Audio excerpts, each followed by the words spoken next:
Le 6 décembre se tiendra la première cérémonie des First Print Awards au Club de l'Étoile, l'occasion de célébrer la profession et les meilleurs comics. Bienvenue dans l'Actu Comics, votre émission 100% comics qui va vous donner toutes les informations à savoir sur ces First Print Awards organisés par Arnaud Kikou, Arnaud Tomassini et Corentin Olivier de First Print et Comics Blog.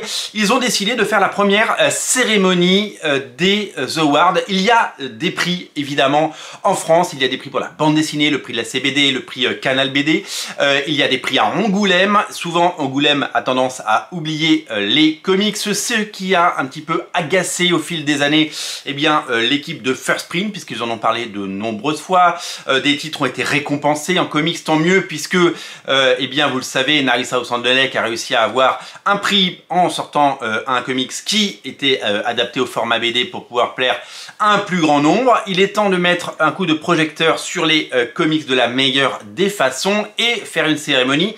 C'est encore la meilleure façon de faire parler, parce que c'est quelque chose qu'on peut décliner ensuite en stickers sur les bouquins. Les éditeurs peuvent en parler, ça fait de la communication, ça fait de la publicité. C'est un peu ce que fait chaque corps de profession pour parler de leur boulot quand il y a les victoires de la musique. Pour la musique, même les Energy Music Awards qui viennent d'avoir lieu, quand il y a les Césars ou les Oscars ou tous les BAFTA en Angleterre, enfin toutes ces cérémonies, c'est organisé par les professionnels de la profession, ça fait parler, ça fait des prix, et les prix, on en parle puisque ça met en lumière certains titres que certains libraires auraient pu zapper et surtout que certains lecteurs auraient pu complètement ignorer. Du coup, ça peut attirer un nouveau public, ça peut attirer des gens qui sont déjà clients mais qui auraient laissé passer un titre, et ça peut susciter cette petite flamme. Moi je trouve que c'est très important ces cérémonies. Je sais qu'elles sont très critiquées, notamment dans le cinéma où les gens se disent on n'a pas besoin de se remettre des prix, c'est pas l'école des fans. On n'est pas à l'école. Les prix, ça aide à vendre des comics. Quand Okae a eu le prix Canal BD, il a vendu 100 000 exemplaires. Est-ce qu'il aurait vendu 100 000 exemplaires sans ce prix? Je ne sais pas. Est-ce que Narissa Osandelek aurait été ce phénomène sans la mise en avant et le travail formidable et incroyable des libraires et les prix qu'il a reçus? Est-ce que un titre comme Au-dedans, qui a eu le prix Canal, à CBD Comics et qui est en lice pour le prix Canal BD, est-ce qu'il aurait cette belle carrière s'il n'avait pas eu cette mise en avant de la part des libraires, des professionnels et donc maintenant des prix, puisqu'il faut évidemment passer par plusieurs étapes pour y arriver? On ne saura jamais vraiment, parce qu'on ne connaît pas vraiment l'impact des prix. Certains prix n'ont pas d'impact quand on parle des Eisner Awards aux États-Unis, les prix qui sont décernés à San Diego. Ils sont prestigieux, ils sont magnifiques, c'est génial d'en avoir un, c'est absolument ou les Ringo Awards, tous ces prix américains, ont plutôt tendance à aider le marché américain, mais en France ils ont une résonance assez limitée. Moi je pense que les First Print Awards vont avoir une résonance particulière, et je pense qu'ils vont réussir à toucher des gens. S'il y a un titre qui sort du lot, s'il y a un titre qui vous a plu, si un titre indé ou un titre de super-héros remporte un prix, ils en parleront sur Comics Blog, on en parlera sur Radio Comics, ils en parleront sur First Print, et j'espère que l'ensemble de la profession et l'ensemble des gens qui font un travail formidable pour mettre en avant les comics tout au long de l'année et au fil des mois et au fil des décennies, j'espère que tout le monde relayera l'information pour que ce titre évidemment fonctionne, et j'espère que les libraires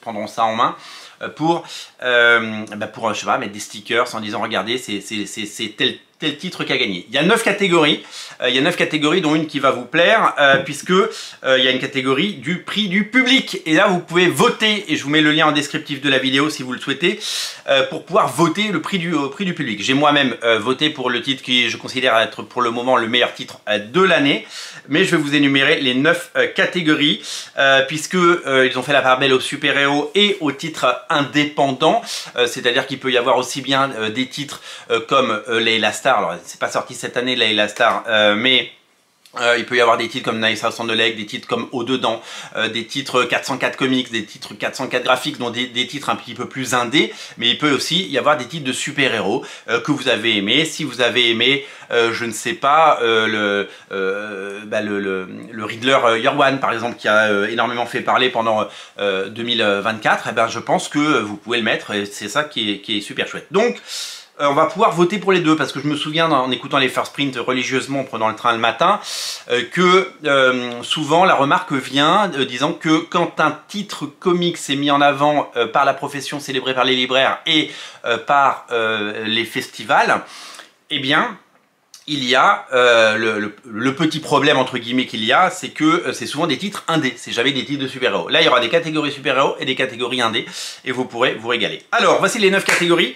Le meilleur one-shot super-héros, donc on en parlait justement, première catégorie, meilleur one-shot super-héros. Donc si vous avez lu une histoire courte, typiquement, je ne vais pas vous influencer, hein, vous prenez ce que vous voulez. Moi j'ai commencé à regarder les listes de tout ce qui est sorti cette année et je peux vous dire que il y a des choses assez étonnantes. Donc voilà, je vous laisse évidemment regarder. Il n'y a pas de liste, mais bon, il y a un prix des libraires évidemment, et il y a un prix. Il y a un prix qui va être également. Les autres vont être votés par les votants, parce qu'ils sont quelques-uns à voter, donc c'est eux qui vont se décider sur tous les prix, sauf prix du public, prix des libraires. Donc, premier prix, c'est meilleur one-shot super-héros. Deuxième prix, c'est la meilleure série super-héros, c'est-à-dire c'est une série qui continue.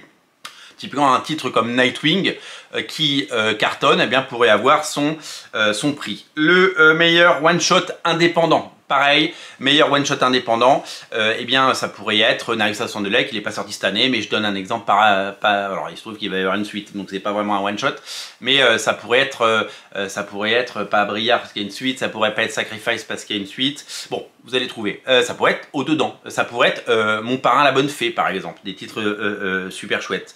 La meilleure série indé, voilà, une série à suivre, ben ça, si vous avez une bonne série indé que vous aimez bien, je sais pas, Black Science qui est ressorti en intégrale, alors est-ce que ça marche pour les intégrales, je sais pas, mais en tout cas il y aura une série indé à suivre. Il y aura le prix Claude Vistel du comics de patrimoine. Alors ça c'est absolument génial, parce que d'abord c'est un hommage à Claude Vistel qui nous a quittés et qui eh bien, a permis que les comics existent en France, dans le sens où les années Lug, les années Sémic, eh bien c'était elle. Et donc du coup on est absolument ravis de ce prix du patrimoine. Donc l'idée c'est quoi? C'est une très très belle réédition. C'est un bouquin qui est réédité, des rééditions il y en a beaucoup, que ce soit en indé ou en super-héros, il y aura un prix du patrimoine. Le meilleur album jeunesse, parce que c'est un pan du marché qui est très important, l'award du meilleur prix jeunesse. Le prix des libraires, alors là celui-là, si le titre est de qualité, je pense que tous les libraires qui participent vont le mettre en avant, et donc du coup le prix des libraires c'est peut-être, et je dis bien il n'y a aucune certitude, la chance de pouvoir être lu et de pouvoir être particulièrement apprécié. Le prix du public, c'est donc celui pour lequel vous pouvez voter, pour lequel je mets un lien en descriptif de la vidéo. J'ai personnellement voté, je ne vais pas vous donner mon vote bien sûr, parce que ça doit rester secret, et parce que j'espère que le titre pour lequel j'ai voté, auquel j'ai réfléchi plusieurs heures avant de voter, eh bien j'espère que ce titre sera eh bien lauréat, parce qu'il le mérite et que j'ai tout simplement adoré. Et enfin il y aura le Grand Prix First Print, donc un petit peu comme à Angoulême, où il y a le Grand Prix, d'Angoulême, vous le savez. Et puis il y a il y a des grands prix un petit peu partout. Il y a des grands prix à Cannes, par exemple, pour le festival. Tous ces prix, eh bien, ils peuvent être... Ah, voilà qu'il fait nuit. On m'a coupé l'électricité. J'ai petite coupure de courant pendant l'émission. Allez, on termine quand même, c'est pas grave. C'était jamais arrivé. Il faut que ça arrive. Donc du coup, on termine avec le Grand Prix, et puis je vais en rester là parce que j'ai plus d'électricité. C'est pas de bol, hein.